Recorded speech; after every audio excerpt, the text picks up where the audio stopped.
Il y a plusieurs des 60 recommandations qu'on appuie pour mieux contrôler, limiter la collusion, la corruption dans le monde de la construction. Ce que le rapport confirme, par contre, c'est que même si on n'a pas réussi à trouver des preuves exactes de lien entre des contrats publics et de l'argent qui a été donné par des firmes de construction, il reste que quand même, on a de nombreux exemples de montants importants qui ont été donnés année après année par des firmes de construction aux partis politiques. Et on a aussi des preuves de listes d'entreprises qui avaient des contrats du gouvernement qui étaient sollicités. Donc, même si on ne fait pas le lien, il reste que quand même les listes d'entreprises qui recevaient des contrats ont été utilisées par les partis politiques pour faire ce qu'on appelle du financement sectoriel, donc solliciter directement les responsables des entreprises qui transigent avec le gouvernement.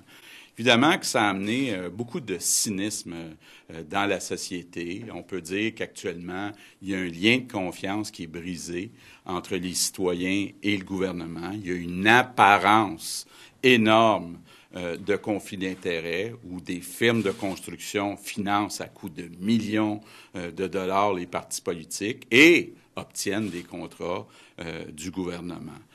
Je pense qu'il n'y a aucun chef qui est à l'abri du travail qu'il y a à faire, et puis je m'inclus là-dedans. On a tout un travail à faire pour rebâtir la confiance des citoyens à l'égard des partis politiques et du gouvernement.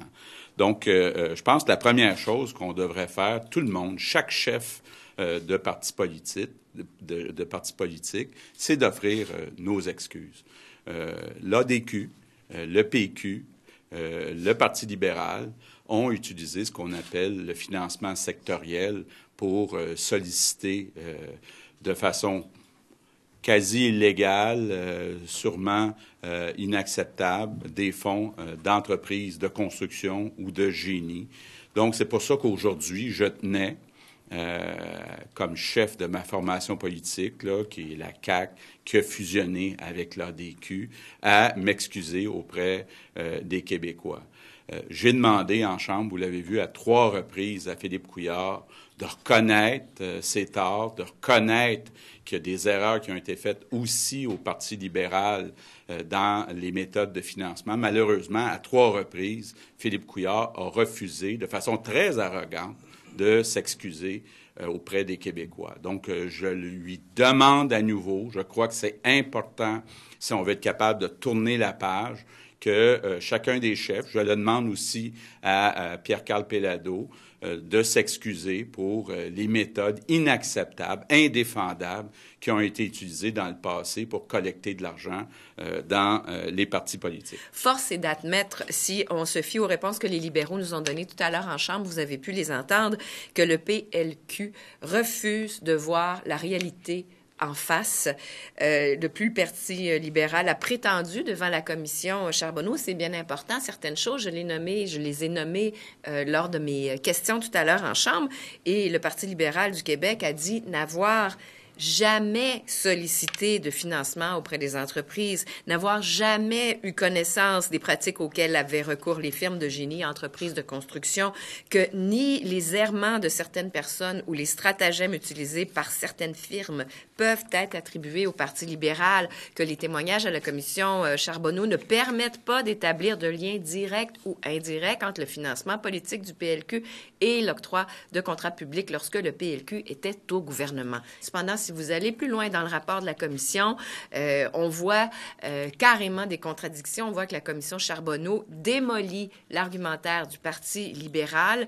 Le rapport indique clairement, j'ai toutes les pages si vous les voulez, que les pratiques de financement sectoriel et de prête-nom étaient publiquement connues des partis politiques depuis le début des années 2000, que le financement sectoriel du Parti libéral du Québec a augmenté de façon importante en vue des élections de 2003. Ces pratiques de sollicitation communication assidue, insistante auprès des milieux d'affaires explique en bonne partie cette augmentation du financement sectoriel. C'est qu'on apprend que des cabinets politiques s'impliquaient activement dans l'octroi des contrats en échange de financement politique. On apprend aussi en lisant ce rapport que cette implication du politique dans l'octroi des contrats et des subventions lui servait de levier pour solliciter des contributions politiques auprès d'entreprises et, en conséquence, un lien clair unissait l'obtention de contrats publics par des entreprises et le financement des partis politiques. Donc, on voit qu'il y a un double discours. Donc, au cours des prochaines semaines, nous serons très, très vigilants et on va s'assurer que le Parti libéral du Québec mette en œuvre les recommandations du rapport Charbonneau. Comment expliquez-vous le refus du premier ministre de s'excuser? Que traduit ce refus-là?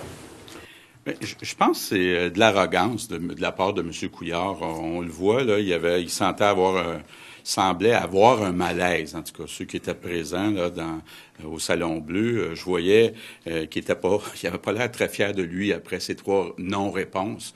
Évidemment, là, on doit l'avoir prévenu de faire attention, mais à un moment donné, là, il me semble que c'est élémentaire d'au moins s'excuser, d'au moins reconnaître là, qu'il y a des méthodes qui ont été utilisées qui n'étaient pas acceptables.